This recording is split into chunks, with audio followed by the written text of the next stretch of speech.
اللہ الرحمن الرحیم۔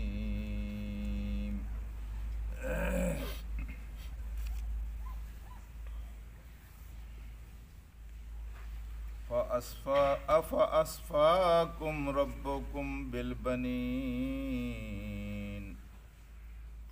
أَفَأَصْفَاكُمْ رَبُّكُمْ بِالْبَنِينَ وَاتَّخَذَ مِنَ الْمَلَائِكَةِ إِنَاثًا وَاتَّخَذَ مِنَ الْمَلَائِكَةِ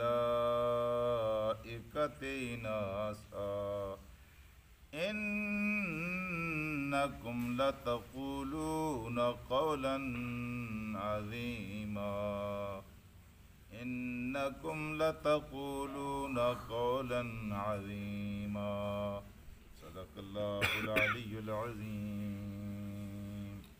یہ انسان جیسا بھی ہے اور جس طرح کا بھی ہے، یہ بیماری کی طرف بڑھ رہا ہے، بڑھاپے کی طرف بڑھ رہا ہے اور موت کی طرف بڑھ رہا ہے۔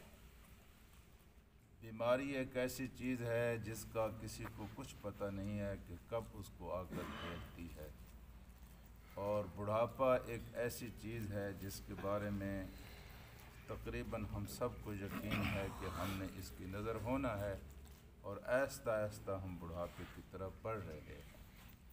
اور موت کے بارے میں بھی ہم سب کو یقین ہے کہ اس نے آنا ہے، یہ آج آئے یا کل آئے، بہرحال ہم نے اس کی نظر ہونا ہے۔ یہ خوف ہیں جن کی بنیاد پر انسان کو ضرورت محسوس ہوتی ہے کہ جب وہ بیمار پڑ جائے تو کوئی اس کی دیکھ بھال کرنے والا ہو، کوئی اس کا ساتھ دینے والا ہو، کوئی اس کا علاج کرنے والا ہو، اور اگر وہ بوڑھا ہو جائے تب بھی اس کو اس بات کی حاجت رہتی ہے اور اس بات کی ضرورت رہتی ہے کہ کوئی اس بڑھاپے میں اس کے کام آئے اور اس کا ساتھ دے اور اس کا سہارا بنے، اس کو کما کر دے۔ اور جب مر جائے تو انسان کو حاجت اور ضرورت رہتی ہے کہ کوئی اس کا بعد میں نام لینے والا ہو، اور جو کچھ اس نے زندگی بھر کمایا ہے کوئی اس کو سنبھالنے والا ہو، اس کا کوئی وارث ہو۔ اس بنیاد پر انسان کے لیے اولاد جو ہے ایک نعمت سے کم نہیں ہے، بہت بڑی نعمت ہے۔ لیکن یہی نعمت اگر اس کو خدا کے ساتھ منسوب کیا جائے تو یہ بہت بڑی تہمت اور بہت بڑی ملامت اور بہت بڑی زحمت اور بہت بڑا شرک بن جاتی ہے۔ میرے عزیز دوستو، مشرکین جتنے بھی اللہ کے ساتھ شرک کرتے تھے، انہوں نے کسی نہ کسی صورت میں اللہ پاک کو کمزور ثابت کرنے کی کوشش کی۔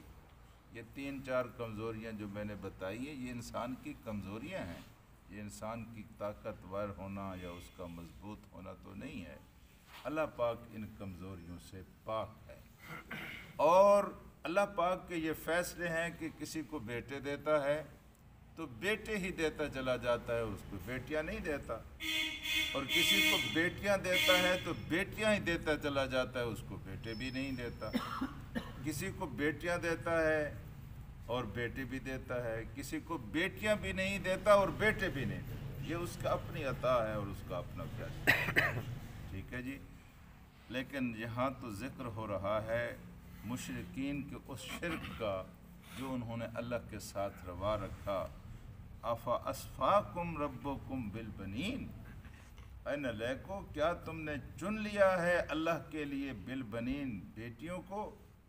اللہ کے لیے تم نے بیٹیاں چن رکھی ہیں۔ وَاتَّخَذَ مِنَ الْمَلَائِكَةِ أَصْفَاكُمْ رَبُّكُمْ، اپنے رب کے لیے تم نے چن لیا ہے بیٹوں کو، اور وَاتَّخَذَ مِنَ الْمَلَائِكَةِ إِنَاثًا، اور تم نے بنا لیا ہے من الملائکۃ، فرشتوں سے، اناسا، فرشتوں کو ان کی بیٹیاں بنا لا۔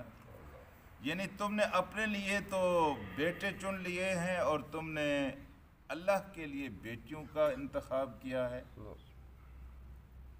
ٹھیک ہے۔ یہ کہتے تھے کہ بیٹیاں ہمارے لیے باعث ملامت ہیں، بیٹیاں ہمارے لیے باعث بے عزتی اور رسوائی ہیں، چنانچہ اس حد تک یہ بیٹیوں کو ناگوار سمجھتے تھے اور بیٹیوں کا پیدا ہونا اپنے لیے نحوست کی نشانی سمجھتے تھے کہ کہ ان ظالموں نے اپنے ہاتھوں سے اپنی زندہ بیٹیاں گڑھوں کے اندر ڈال کر ان کے اوپر مٹی ڈال دی تھی، اور قرآن کہتا ہے کہ جب ان کو خبر دی جائے کہ تمہارے ہاں بیٹی ہوئی ہے تو ان کے چہرے کالے ہو جاتے ہیں۔ یعنی اتنی ملامت کی چیز۔ پہلے تو اللہ پاک اللہ تعالیٰ کی ذات سے یہ کمزوری منسوب کرنا بہت بڑی زیادتی ہے کہ اللہ تبارک و تعالیٰ کی کوئی اولاد ہو۔ اس کی کیوں اولاد ہو؟ وہ ان کمزوریوں سے پاک ہے، زمین اس کی ہے، آسمان اس کا ہے، سارے انسان اس کے ہیں، اس کو کیا ضرورت ہے کہ وہ اپنی اولاد پیدا کرے یا اپنی اولاد بنائے؟ اللہ الصمد، وہ بے نیاز ہے، لم یلد ولم یولد، نہ اس کو کسی نے جنا ہے نہ وہ کسی سے پیدا ہوا ہے، وہ بے نیاز ہے، وہ ان کمزوریوں سے پاک ہے۔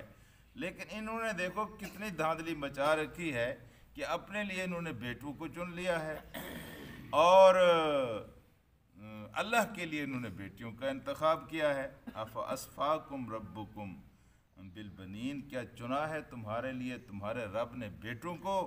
واتخذ من الملائکۃ اناسا، اور اس نے بنا لیا ہے ملائکۃ اور فرشتوں سے مناسا بیٹیاں، اللہ نے اپنے لیے بیٹیاں اور تمہارے لیے بیٹے۔ انکم لتقولون قولا عظیما، بے شک تم